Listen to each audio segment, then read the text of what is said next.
అందరికీ నమస్కారం. నేను మీ జర్నలిస్ట్ మురళిని. మన పెద్దలు కొన్ని సామెతలు చెప్తూ ఉంటారు. అవి అనుభవంతో వచ్చినవే. అందులో కొన్ని సామెతలు ఏంటంటే, చెరపకురా చెడేవు, ఏ ఎండకు ఆ గొడుగు పట్టాలి. ఈ సామెతలు చాలా బాగుంటాయి. కానీ ఈ సామెతలు బాగుండటం విషయం పక్కన పెడితే, వీటిని పక్కాగా మన పేర్ని నాని ఫాలో అవుతున్నారు. ఎందుకు అనంటే, వైసీపీ హయాంలో చంద్రబాబు నాయుడు గారు చాలా ఇబ్బందులు పడ్డారు. కాదు ఇబ్బందులు పెట్టారు. వైసీపీ ప్రభుత్వం చంద్రబాబు నాయుడిని ఇబ్బంది పెట్టడమే టార్గెట్గా పనిచేసింది.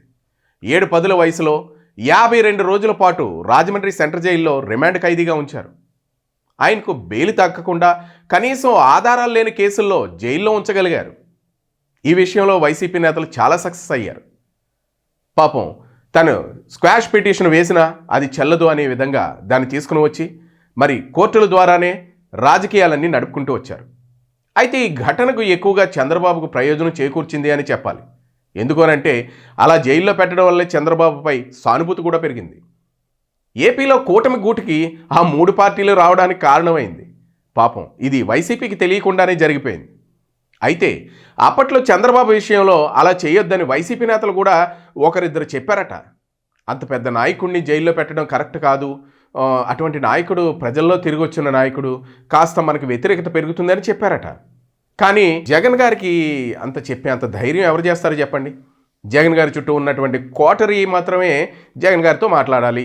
ఏ ఎమ్మెల్యే కానీ ఎంపీ కానీ డైరెక్ట్గా జగన్ దగ్గరికి వెళ్ళి మాట్లాడే అధికారం లేదు, వెళ్ళడానికి ఆస్కారం లేదు. ఎందుకు అనంటే కోటరీ వాళ్ళకి చెప్పాలి ముందు. ఆ కోటరీ వాళ్ళకి చెప్తేనే జగన్ గారి దాకా వెళుతుంది. వాళ్ళే కాదన్నారు, జగన్కి చెప్పలేకపోయారు. కానీ ఈ జగన్ చంద్రబాబు నాయుడు గారిని జైల్లో పెట్టి రాక్షస ఆనందం పొందారు అని అప్పుడు మీడియా కోడే కూసింది. అటువంటి నాయకుడిని జైల్లో పెట్టడం కరెక్ట్ కాదు అని అంది. ఇక్కడికి కట్ చేస్తే చంద్రబాబు నాయుడు గారిని పేర్ని నాని ఎన్నో మాటలు మాట్లాడాడు. అంటే ఏకవచనంతో మాట్లాడుకుని వచ్చాడు. ఒకసారి మనం వీడియో చూద్దాం, చూడండి. తండ్రి పేరు చెప్పుకుంటాకి సిగ్గుపడేటువంటి చంద్రబాబు నాయుడు ఎవరిది దౌర్భాగ్యమైన బతుకు, ఎవరిది దౌర్భాగ్యమైన పుట్టుక. తల్లిదండ్రుల పేర్లు చెప్పుకుంటాకి ఈ రోజుకి రామారావు అల్లున్నని చెప్పుకునేటమే తప్పితే నేను పలానాడు కొడుకుని అని చెప్పుకోలేనటువంటి వాడు కూడా ఈ రకమైనటువంటి తప్పుడు మాటలు మాట్లాడటాన్ని చూశారు కదా. అంటే అధికారం వచ్చిన తర్వాత ఏ విధంగా మాట్లాడాలి, ఎలా రాజకీయాలు చేయాలి, విచక్షణ మర్చిపోయారు. విచక్షణ రహితంగా రాజకీయ పాలన చేశారు. ప్రజాక్షేత్రంలో ఉన్నటువంటి అభివృద్ధి ఏ విధంగా ఉంది, ప్రజలు ఏ విధంగా మనం అభివృద్ధి అందించాలి, వాళ్ళు ఏ విధంగా మన పార్టీ గురించి మాట్లాడుకుంటున్నారు, మన అధినాయకుడి గురించి మాట్లాడుకుంటున్నారు, అసలు ప్రజల్లో మన పార్టీకి విలువ ఏ విధంగా ఉంది, ఇవన్నీ పక్కన పెట్టారు.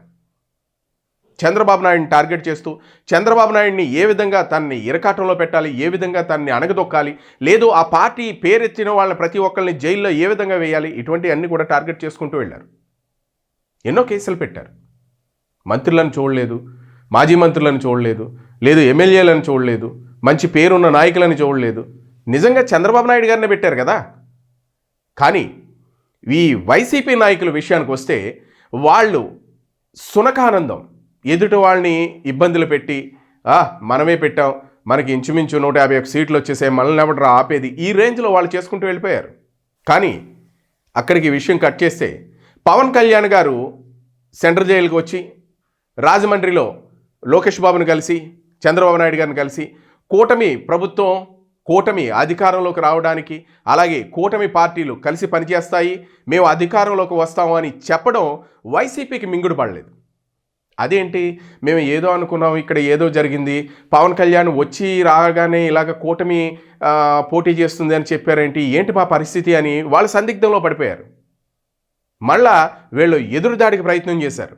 పవన్ కళ్యాణ్, నీకు చావ లేదా, నీకు ధైర్యం లేదా, నువ్వు చంద్రబాబు నాయుడుతో కలుపుకుని వెళ్తున్నావు, నువ్వు అడుక్కోవాలి సీట్లు, చంద్రబాబు నాయుడు దగ్గర నువ్వు చేయి చాచాలి, ఇలా మాట్లాడుకుంటూ వెళ్ళిపోయారు. కానీ పవన్ కళ్యాణ్కంటూ ఒక లెక్క ఉంది, తనకంటూ ఒక లెక్క ఉంది. ఆ లెక్కని ఏ విధంగా సూటిగా సుత్తి లేకుండా తీసుకెళ్లాలనేది ఒక వ్యూ కనిపిస్తూ ఉంది. అందుకనే చాలామంది ఈ జనసేనలో ఉన్నటువంటి నాయకులు కూడా కొన్ని మాటలు బయటకు వదిలారు. ఏంటి, చంద్రబాబు నాయుడు గారితో మనం కలిసి వెళ్ళడం ఏంటి, అసలు ఎందుకు ఇలా చేస్తున్నాడు పవన్ అని అంటే, నాకు ఏం చెయ్యాలో నాకు తెలుసు, నేను ఆ ఎత్తులకు పై ఎత్తులు ఏ విధంగా వేసుకొని ఈ పార్టీని అధపాతాళాకొని తొక్కాలి, వైసీపీ పార్టీని, ఈ పార్టీని మనం ఓడించాలి అని అంటే 3 పార్టీలు కలిసి ముందుకు వెళ్ళాలని తనకంటూ ఒక లెక్కను ఏర్పాటు చేసుకున్నారు.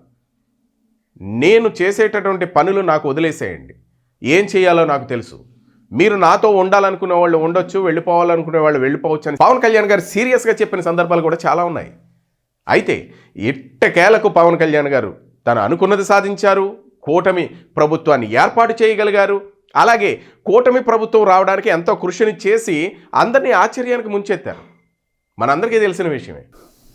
ఎవరైతే చంద్రబాబు నాయుడిని అలాగే పవన్ కళ్యాణ్ గారిని ఏకవచనంతో సంబోధిస్తూ, తిడుతూ, దూషిస్తూ అసలు సందర్భం లేకుండా మాట్లాడారో వీళ్ళందరికీ కూడా మామూలుగా కూటమి ప్రభుత్వం అధికారంలోకి వచ్చిన తర్వాత ఆషామాషిగా ఉండదు, ఒక్కొక్కరిని తీసుకుని వెళ్ళి లోపలేస్తారని ప్రతి ఒక్కరు ఆలోచించుకున్నారు, అనుకున్నారు కూడా. అయితే కూటమి ప్రభుత్వం అధికారంలోకి వచ్చిన తర్వాత చంద్రబాబు నాయుడు గారు, లోకేష్, పవన్ కళ్యాణ్ వీళ్ళ ముగ్గురు కూడా చాలా ఆరోగ్యకరమైన రాజకీయాలు చేస్తున్నారు. ఆ రాజకీయాలు ఎలా ఉన్నాయి అని అంటే, ఇంట్లో ఆడాళ్ళ దాకా మన రాజకీయాలు వెళ్ళకూడదు, రాజకీయ కక్షలు ఉంటే మన వరకు చూసుకోవాలి, లేదు మనం చట్టం ప్రకారంగా మనం ముందుకెళ్ళిపోదాం అంటూ కక్షలకి కార్పణ్యాలకి పులి స్టాప్ పెట్టి ఆరోగ్యకరమైన రాజకీయాలు చేస్తున్నారు. అందులో భాగంగానే అరెస్టులు ఏ విధంగా ఎవరినైనా సరే అరెస్ట్ చేస్తారు అనుకున్న మాటలకి చెక్ పెడుతూ అరెస్టులు జరగడం లేదు. ఒక్క సోషల్ మీడియా అరెస్టులు తప్ప పేరు మోసిన నేతల విషయంలో అసలు టచ్ చేయడం లేదు. ఈ విషయంలో టీడీపీతో పాటు కూటమి శ్రేణుల్లో ఒక రకమైన అసంతృప్తి ఉంది. నిజంగా ఇదేంటి, మమ్మల్ని ఇంత ఇబ్బందులు పెట్టారు, ఇంత టార్చర్ పెట్టారు, కనీసం వాళ్ళకి శిక్ష పడాలి కదా అని అనుకునే వాళ్ళు కూటమి ప్రభుత్వంలో చాలామంది ఉన్నారు. వైసీపీ కీలక నేతలను ఎందుకు విడిచిపెడుతున్నారు అన్న బాధ వ్యక్తం అవుతుంది వాళ్ళలో. దానికి తాజాగా సమాధానం చెప్పారు వైసీపీ మాజీ మంత్రి పేర్ని నాని. చంద్రబాబు విధానాన్ని ఆయన పొగిడారు, ఆయన హోందాతనాన్ని బయటపెట్టారు. అయితే పేర్ని నాని లాంటి నేత చంద్రబాబు హోందాతనాన్ని బయటపెట్టడం అంటే అది అభినందించాల్సిన విషయమే, కానీ టీడీపీ శ్రేణులు ఆలోచించుకోవాల్సిన విషయం అని అంటున్నారు రాజకీయ విశ్లేషకులు. ఎందుకనంటే పేర్ని నాని నిజం చెప్పాలి అంటే ఏకవచనంతో మాట్లాడుతూ ఉండేవాడు. పవన్ కళ్యాణ్కి ఏకంగా చెప్పులు చూపించి సన్నాసి అనే పేరుతో మాట్లాడి సన్నాసి అయ్యాడు పేర్ని నాని. అది మనందరికీ తెలిసిన విషయమే. కానీ టీడీపీ శ్రేణులు చాలా పాపం వాళ్ళు బాధతో ఉన్నారు. వైసీపీ ప్రభుత్వం ఇంత బాధ పెట్టిన తర్వాత వాళ్ళకి శిక్ష పడాలి కదా, ఎందుకు చేయటం లేదు అని. కానీ మంత్రి ఒత్తిడికి చంద్రబాబు నాయుడు గారు కూడా నో చెప్పారట. ఎలానంటే పేర్ని నాని కుటుంబంపై రేషన్ బియ్యానికి సంబంధించిన కేసు నమోదైన సంగతి మనందరికీ తెలిసిందే. ఆ కుటుంబానికి చెందిన గోదాములను పౌర సరఫరాల శాఖ అద్దెకిచ్చారు. ఈ క్రమంలో 7,000 బస్తాలకు పైగా రేషన్ బియ్యం మాయమైపోయాయి. దీంతో గోదాం మేనేజర్తో పాటు పేర్ని నాని సతీమణి జయసుధపై కూడా కేసు నమోదు చేశారు. దీంతో కొద్ది రోజుల పాటు పేర్ని నాని కుటుంబం అజ్ఞాతంలోకి వెళ్ళిపోయినట్లు ప్రచారం జరిగింది. ఆయన కూడా అజ్ఞాతంలోకి వెళ్ళిపోయాడు. అయితే పేర్ని నాని మీడియా ముందుకు వచ్చి కొన్ని సంచలనకరమైన వ్యాఖ్యలు చేసుకుంటూ వచ్చారు. మంత్రి కొల్లి రవీంద్ర తన భార్యను అరెస్టు చేసే ప్రయత్నం చేశారని, కానీ ఆ విషయంలో చంద్రబాబు అడ్డుకున్నారని, ఆడవారితో రాజకీయం ఏంటని ఆగ్రహించారని చెప్పుకుని వచ్చారు. ఈ విషయంలో చంద్రబాబు హోందాతనాన్ని ప్రత్యేకంగా ప్రస్తావించుకుని వచ్చారు పేర్ని నాని. కానీ ఇక్కడ ఒక విషయం చెప్పనా మీకు, పేర్ని నాని మాట్లాడిన మాటలను సాక్షి మీడియా ఏదైతే చంద్రబాబు నాయుడు గారు హోందాతనాన్ని ప్రత్యేకంగా ప్రస్తావిస్తూ పేర్ని నాని చెప్పుకుని వచ్చారో ఆ మాటలన్నీ కట్ చేసి అవతల పాడేసి మిగిలిన మాటలు మాత్రమే వాళ్ళు సోషల్ మీడియాలో పొందుపరుచుకున్నారు. అంటే పేర్ని నాని కూడా జగన్ పరోక్షంగా తల అంటారట. ఇక్కడ చంద్రబాబు మెప్పు కోసం అలా అన్నారో లేకుంటే చంద్రబాబులో ఉన్న ఆ గుణాన్ని గుర్తించి అలా అన్నారో అన్నది పేర్ని నానికే తెలియాలి. కానీ ఇక్కడ జరిగిన విషయం ఏంటి అని అంటే, జగన్ ప్రభుత్వంలో ఉండి జగన్ హయాంలో పనిచేసి ఇప్పటికింకా వైసీపీ పార్టీలో ఉన్న పేర్ని నాని చంద్రబాబు నాయుడిని పొగడ్డం జీర్ణించుకోలేకపోతుంది వైసీపీ పార్టీ, ఆ పార్టీ నాయకులు కూడా, ఆ మీడియా కూడా. బ్రతికావురా రామచంద్రు అంటూ పేర్ని నాని తన భార్యని అరెస్ట్ చేస్తే తనకి ఎంతో ఇబ్బందికరమైన పరిస్థితి ఎదురవుతుంది. ముఖ్యంగా కేసులు నమోదయ్యాయి. రేషన్ బియ్యానికి సంబంధించిన కేసు నమోదవడం, జయసుధని అరెస్ట్ చేస్తారు అనే మాటలు, షికార్లు, పుకార్లు పుట్టించడం, ఈ విధంగా జరుగుతున్నప్పుడు తను కూడా భయపడిన సందర్భంలోనే ప్రెస్ మీట్ పెట్టారు. ప్రెస్ మీట్ పెట్టిన సందర్భంలోనే చంద్రబాబు నాయుడిని పొగిడారు. కానీ అంతర్గతంగా చంద్రబాబు నాయుడు గారు నాకు ఎంతో మేలు చేశారు, నా భార్య అరెస్ట్ అయితే నేను అబాస పాలయ్యేవాడిని, కానీ నేను చేసిన రాజకీయాలు కూడా చాలా తప్పు, ఇటువంటి తప్పుడు రాజకీయాలు నేను ఎప్పుడు జీవితంలో చేయకూడదు. పవన్ కళ్యాణ్ కూడా ఒక కాపు నాయకుడిగా ఉన్నప్పుడు కూడా నేను కూడా కాపు నాయకుడి ప్లేస్లో ఉండి ఎన్నో తిట్లు తిట్టాను, అట్లా తిట్టు ఉండకూడదు, తన్ని పర్సనల్గా నేను అటాక్ చేశాను, అట్లా నేను చేసి ఉండకూడదు, నేను చేసింది చాలా తప్పు అని సన్నిహిత వర్గాల దగ్గర పశ్చాత్తాపడుతున్నారట. ఏదో ఒక టైంలో పవన్ కళ్యాణ్ దగ్గరికి వెళ్ళి నేను సారీ చెప్తాను, అలాగే చంద్రబాబు నాయుడు దగ్గరికి కూడా వెళ్ళి నేను సారీ చెప్తాను అని మాటలు కూడా వినబడుతున్నాయి. పేర్ని నాని రియలైజ్ అయ్యారా? లేదు రాజకీయాలు ఎలా చేయాలో నేర్చుకుంటున్నారా? చంద్రబాబు పవన్ కళ్యాణ్ చూసి రాజకీయాలంటే ఇలానే ఉండాలి అని ఫిక్స్ అయ్యారా అంటే అలాగే అన్న మాటలు వినబడుతున్నాయి రాజకీయ సన్నిహిత వర్గాల నుంచి. ఏది ఏమైనా పేర్ని నానిలో ఇంతటి మార్పు రావడం ఆ నియోజకవర్గ ప్రజలు కూడా హర్షం వ్యక్తం చేస్తున్నారు. చాలా చోట్ల పేర్ని నాని జనసేనలోకి వస్తున్నాడు, టీడీపీలోకి వస్తున్నాడు అన్న మాటలు వినబడుతున్నాయి.